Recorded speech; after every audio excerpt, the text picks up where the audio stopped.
Hello. Phoenix J back, y'all, with another one, and it is Fragrance Friday. Yes, another Fragrance Friday. If you've been following me this far, then that means you have completed Fragrance 101 at Phoenix J School of Fragrance. I thank you so much for tuning in and checking out my lessons on concentration, longevity, perfume notes, making it easier to kind of navigate and understand where we're going with layering. Well, guess what? It's time for level two. Level two is here, y'all, and we are going to get into some new terms. I'm going to introduce you to projection, sillage, and performance. Plus, we're going to talk about skin chemistry, and how body pH, all of that kind of ties into a fragrance's overall performance. Okay, so let's do it. But before we do, let's talk about this week's deal because y'all, I found an absolute steal. A steal. Do any of you out there have fragrances that you've kind of been watching? Like they're easily accessible. You can get them whenever you want. But it's like, this is not a 911. I don't need it right now. I can use my money for something else, whatever, whatever. And you just kind of keep your eye on it.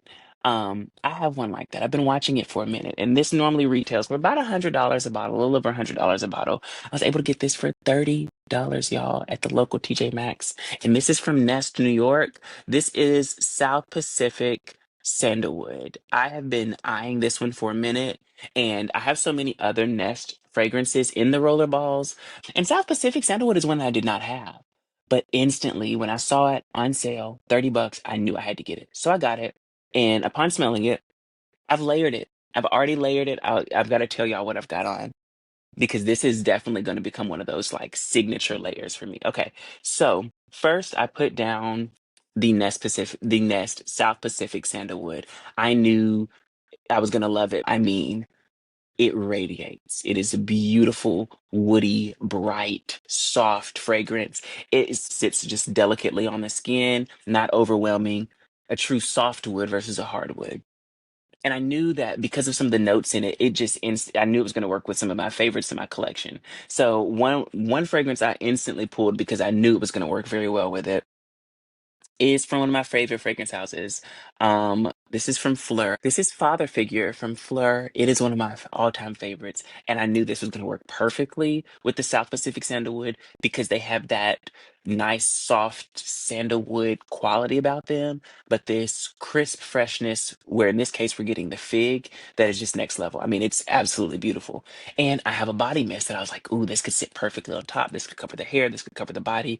And that's Danza Mystica from Sol de Janeiro. This was a summer limited edition launch. So this one is still available right now. If you love green, bright, fresh, juicy fragrances, this is a perfect topper for your green fragrances. Samba into twilight with sparkling notes of purple fig, warm vanilla, and sandalwood. We've got sandalwood running through all. We've got fig in at least two of them.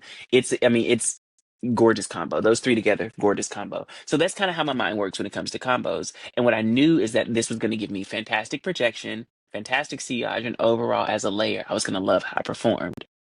Now, let's talk about what those words mean because I did just throw some new terms at you. We talked about longevity and we talked about how different notes, different concentrations, they play into longevity in different ways. But now I'm going to introduce you to some new terms. The first term is projection. Projection refers to the way in which a fragrance radiates off of the wearer, the space in which the space that the fragrance feels. Think of it as like a scent bubble, the push of the fragrance, the first impression, if you will. Sillage, on the other hand, is the trail that a fragrance leaves from the wearer. You've got your scent bubble versus your scent trail, your first impression versus your lasting impression. You're going to hear a lot of fragrance girlies and guys talk about how a fragrance performs. We're talking about a combination of things. Performance refers to the combination of projection, sillage, and longevity. Now, people out there are going to tell you all different kinds of things about performance and what the equation is. It's 40% longevity and 37%. No, it's completely and entirely up to you. Completely and entirely subjective. Because for me, sillage is something that I like in a fragrance, but it's not a 911. Longevity is very important to me. Projection is important to me. It is a personal choice, so performance is entirely subjective. Now, there is one other thing that can affect your fragrances and can affect how they perform.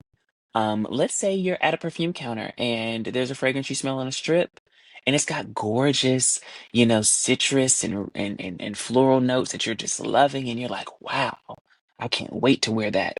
You're like, but before I go, let me do a skin test. Let me spray it on my skin and see how it works. You spray it, and initially you get it, and then you're not getting it. All you're getting are those base notes, and it's pulling musky on you. It's pulling sweet, and it's not exactly what you wanted. Skin pH and body chemistry definitely have a huge impact because not every fragrance that you smell and that you love is going to smell good on you. There are different things that can affect our skin pH, our body chemistry. Of course, we have our own pheromones, and that plays into it too. But in particular, the health of the skin and the pH of the skin play a huge deal in it. I've told you before that the more nourished the skin, the more nourished the base, the longer the fragrance is going to last because the fragrance has something to stick to. So think of it this way, just like we do about skin. For my oily skin people, if you've got oily body skin, your fragrances are going to last longer because you naturally have more oils on the skin for the fragrance to hold on to. For my dry body skin people, you're going to have to put a body butter on, friend. You're going to have to put some cocoa butter, some shea butter. And it's going to affect your fragrance. The skin on average sits somewhere around 4.75 and 4.5 to 5.5, 5.75, that range, depending on who you ask. That's where the skin sits naturally. And that's a standard. When you have skin that's more balanced in pH, you're going to get the true harmonious blend of the fragrance. You're going to be able to pull out those top notes, bottom notes, whatever. And for me, most of the time, my skin kind of sits at that more balanced range, leaning a little bit more alkaline. But typically, when I spray a fragrance, I can pull the notes that the fragrance is supposed to be giving. You know, look at the material. Look at the material. Just another blessing, just another blessing. Uh, but sometimes, there are those of us that it might be because of diet, medications, hormones, stress level, hydration. Uh, your fragrances maybe tend to pull citrus, you tend to pull floral and citrus notes. You're on the more acidic side of things. If your fragrances are pulling a little bit more gourmand, musky, woody, you're on the more alkaline side of things. And diet can affect it. So changing diet can affect how your fragrances perform. There's so many different factors that go into that. And of course, I'm no medical professional to tell you what you need to do to get that more balanced skin pH. But just understand that some of those things we can't change, and that's okay.